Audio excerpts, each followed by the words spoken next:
In the quiet heart of Southeast Asia, far from the roaring capitals and crowded coastlines, lies a land draped in silence, a land of ancient rivers, emerald mountains, and slow-moving clouds that curl through forgotten valleys.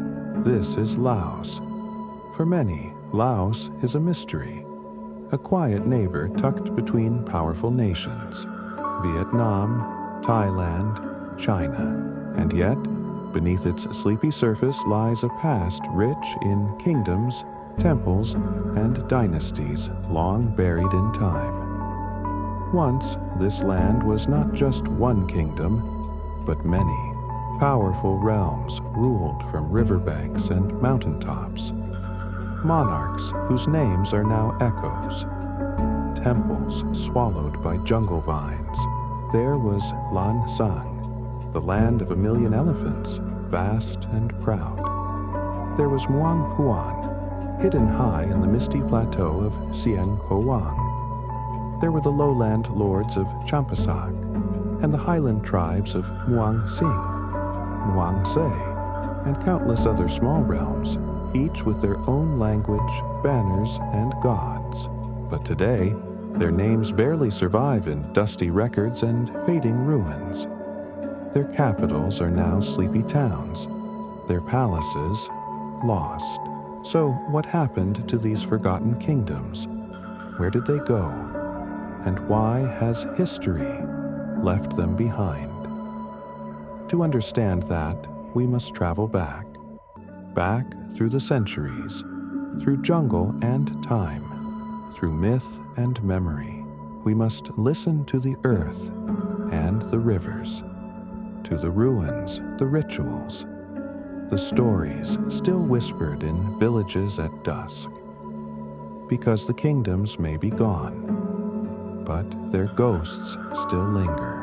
In the year 1353, a boy returned from exile and carved an empire from the forested heart of Laos. His name was Phan Nguyen, a prince raised in the grandeur of Angkor, schooled in the traditions of the Khmer. But his destiny lay not in Cambodia. It lay north, in the misty valleys of his ancestors, with an army behind him, and a sacred Buddha image said to protect kingdoms. Phan Nguyen marched through the Mekong Basin, uniting scattered towns and mountain strongholds. One by one, the local rulers bowed to his authority, or fell beneath his elephants. Thus was born the Kingdom of Lan Xang, the land of 1,000,000 elephants, a name both poetic and powerful, evoking not just might in war, but also spiritual grandeur. At its height, Lan Xang stretched from the mountains of Yunnan to the edges of the Khmer lowlands, from the shores of the Mekong to the high plateaus of Xiangkou. It was a realm where Theravada Buddhism flourished, where golden stupas rose above forest canopies, and monks walked barefoot through villages at dawn. The capital was first in Muang Phuan, now called Luang Prabang, a sacred city cradled by rivers and hills. But as power grew, so did threats. Under King Sethathirath, one of Lan Xang's most brilliant rulers, the capital moved south to Vientiane, a more strategic location, closer to the rising powers of Siam and Burma. Sethathirath was both warrior and devotee, building majestic temples while waging guerrilla warfare to defend his realm.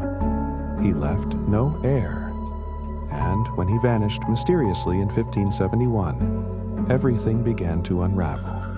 The court fractured, rival princes claimed the throne, and regional governors began acting like kings. The once unified Lan Xang started to split along invisible lines. And yet, even in decline, the kingdom lingered. It endured invasions. It endured betrayal. It endured time.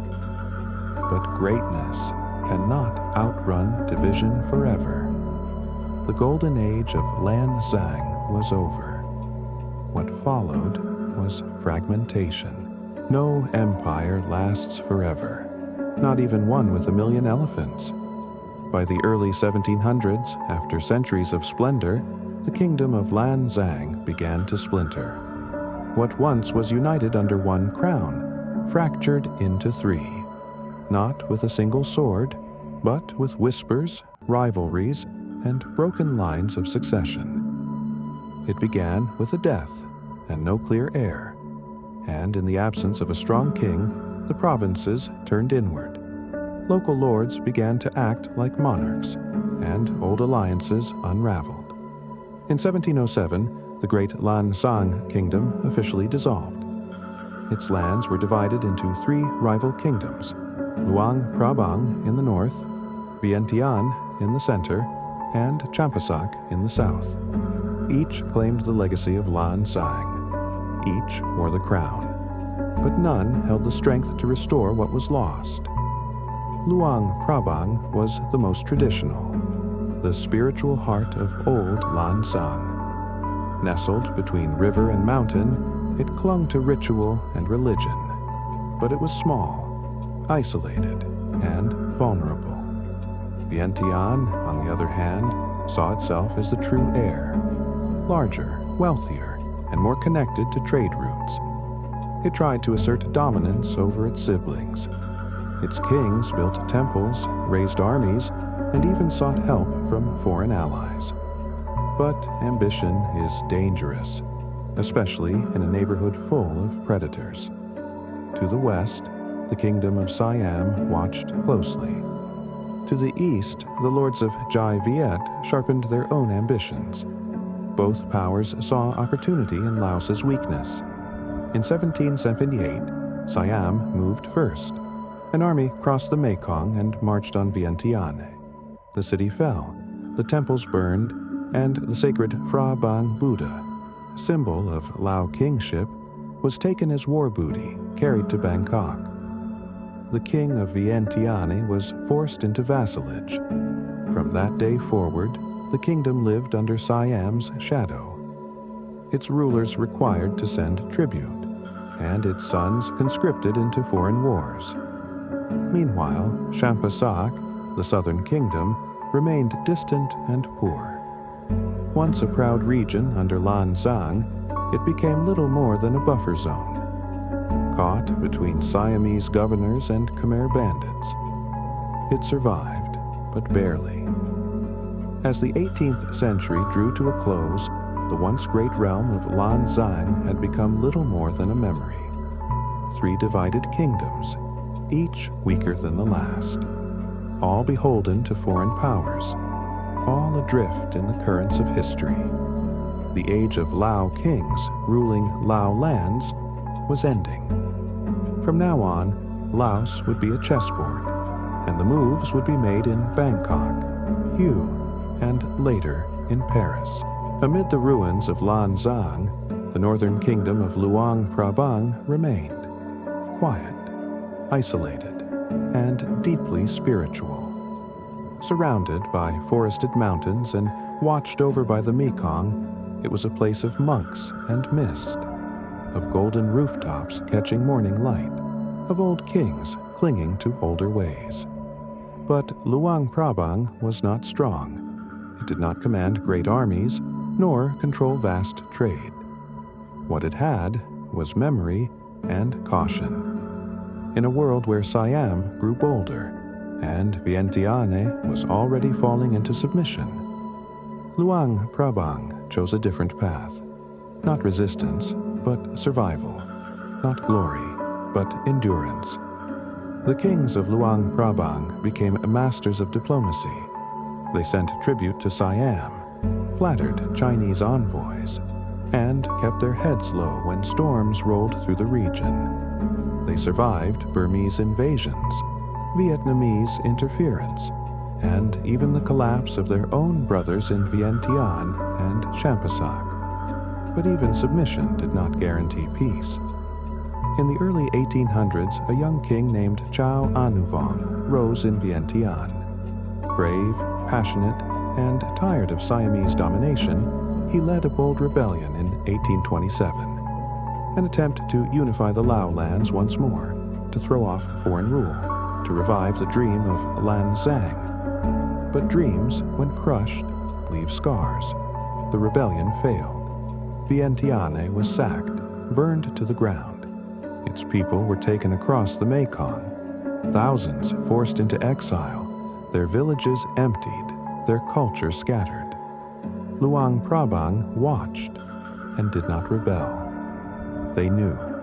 They understood what it meant to challenge the world when you are small. So the kings of Luang Prabang bowed deeper, smiled wider, and accepted Siamese protection. They were given symbols of authority, titles of honor, even golden umbrellas. But their power was only a shadow. Then, in the late 19th century, a new shadow arrived from across the sea. The French, expanding their empire across Indochina, turned their gaze to the Mekong. They saw Luang Prabang not as a sovereign kingdom, but as a stepping stone. In 1893, after a series of diplomatic confrontations and military pressure, Siam was forced to retreat from the east bank of the Mekong, and Luang Prabang became a French protectorate. The old kings stayed on their thrones, but now beneath the tricolor flag. They wore their crowns, but answered to colonial advisors. The strategy of survival had worked. Luang Prabang was the only Lao kingdom still standing, but it stood not as a sovereign power, but as a relic, a royal ghost in a colonial machine. Not all kingdoms rise with fanfare. Some are born quietly, in valleys wrapped in fog, between mountains that swallow sound. Such was Muang Phuan, the kingdom of the Phuan people, nestled in the high plains of Sieng Kuang, a land of cool winds, rolling plateaus, and the mysterious plain of jars. Where giant stone vessels stand in silence, their purpose lost to time. The Phuan were not empire builders. They did not send elephants to war, nor carve cities into legend. They built modest towns, practiced Theravada Buddhism, and honored their ancestors. But in the game of kings and conquest, even the peaceful are pulled into storms. By the 14th century, Muang Phuan had become a tributary of Lan Xang. Later, it was claimed and reclaimed by Siam, Vietnam, and local lords. Each power saw it as a border to control, a pawn to move. And so the people of Muang Phuan endured a cruel fate. Caught between empires, they were forced to send tribute to both East and West. At times, they paid taxes twice. At times, they paid in blood. In the 1830s, after the failed rebellion of Chao Anuvong, the Siamese retaliated across the Lao lands. They forcibly relocated entire communities, uprooting tens of thousands from their homes, marching them west across the Mekong to depopulate rebellious regions. Muang Phuan suffered greatly. Its towns emptied, its monasteries left abandoned, its people scattered. It became a ghost kingdom, alive in name, but hollow within. But Muang Phuan was not alone. Across the highlands of northern Laos, in places now called Muang Sing, Muang Sai, and Hoa Phan, other forgotten realms once thrived. Small principalities ruled by Thai, Khmu, Hmong, and Lao Theung chieftains. Some traded salt and forest goods. Others served as buffer zones between Burma and China. Their rulers had no golden thrones, no royal chronicles, only oral histories passed down through elders, stories of sacred groves, ancestor spirits, and lost migrations. Today, the traces of these kingdoms are faint, a broken stupa on a remote hill, a village name that echoes a forgotten dynasty, a weaving pattern passed from grandmother to child. These realms were never grand, but they were real. They held identity, pride, and dreams. And though history rarely writes about them, they, too, shaped Laos. because kingdoms are not just measured by armies or palaces. They are measured by the people who remember them, and by the silences they leave behind. By the late 1800s, the kingdoms of Laos were no longer masters of their fate. Divided, weakened, and caught between powerful neighbors, they were easy prey for a new force rising from across the oceans. The French, expanding their empire through Indochina, saw in Laos not a land of kings, but a corridor, a buffer between British Burma and Siam. To them, it was geography, not history. In 1893, after a series of tense confrontations with Siam, the French forced a treaty. The Mekong River, once the heart of Lao civilization, became a border. Everything east of it became French. The kingdoms of Luang Prabang, Vientiane, and Champasak were merged into a colonial construct called the Protectorate of Laos. 3 crowns reduced to districts, 3 languages folded under French administration. The kings stayed for a time. In Luang Prabang, the monarchy remained as a ceremonial symbol under French rule. In Champasak, the royal family faded into obscurity. Vientiane was rebuilt by the French as an administrative center, not a capital of kings. Colonial rule brought new roads, schools, and taxes, but little power to the Lao people. French officials made the laws. French soldiers policed the borders. The Lao elite were given French titles, French wine, and French etiquette. But the old spirit, the dream of Lan Xang, was silent. Then came war. First the Japanese, then the Viet Minh, then the Americans. In the chaos of the 20th century, Laos became a battleground once again, not for kings or temples, but for ideologies, borders, and bombs. In 1949, the French granted partial independence. In 1953, Laos became a constitutional monarchy, a compromise between old and new. But the dream was fragile. Civil war soon followed. Communist Pathet Lao forces fought the royalist government in a bloody, drawn-out conflict. By the time the guns fell silent in 1975, the monarchy was gone. The last king of Laos, Sisavang Vathana, was forced to abdicate. He and his family were sent to a re-education camp. They never returned. There were no parades, no revolutions, no final royal decree. Just a quiet vanishing. A line of kings that stretched back 600 years, erased in silence. And thus ended the last echoes of Lao royalty. The crowns were not shattered in battle. They were boxed away in museums. The palaces, once homes of power, became relics of tourism. Laos became a republic, a people's democracy, built on the bones of forgotten kings. But power never truly disappears. It changes shape. It slips through cracks in memory. And sometimes, it lingers in the stories we still tell. The kings are gone, their courts long silent. Their flags faded into dust, and yet not everything was lost. Walk the quiet streets of Luang Prabang at dawn. Golden light spills onto ancient rooftops. Monks in saffron robes move like shadows between colonial houses and temple gates. Chants drift through morning fog, and for a moment the past breathes. The old kingdom may have fallen, but its soul lingers. In every temple drum, in every prayer whispered to a gilded Buddha, in the way elders greet the sunrise with a bow, or how festivals still light up rivers with candles and songs. These are not traditions borrowed from textbooks. They are lived memories, held gently through generations. In the south, the ruins of Champasak lie still beneath the sky.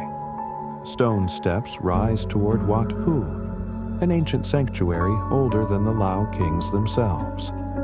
Vines curl around worn carvings. as if the jungle is trying to protect what remains. In the plains of Sieng Kho Wang, where the jars sit alone, locals still leave offerings, flowers, incense, rice, to spirits no one can name, but no one dares forget. Even language carries the weight of kingdoms. The Lao script, the melodies of folk songs, the proverbs whispered to children, all echo a time when kings ruled not by fear, but by faith, by rice harvests, and by balance with the natural world. But memory is a fragile thing.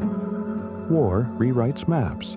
Colonial records flatten cultures into numbers. Modern life moves fast, and ghosts do not speak loudly. Still, if you listen closely, you'll find the kingdoms have not vanished entirely. They live in the rhythm of village drums, in the graceful dip of a boat at Baon that Luang, in the eyes of an elder who still remembers when royal processions walked the roads, when gold leaf was pressed by hand, and when the Mekong was more than a border. It was the lifeblood of a civilization. Laos today is no longer a land of kings, but it is still a land of stories.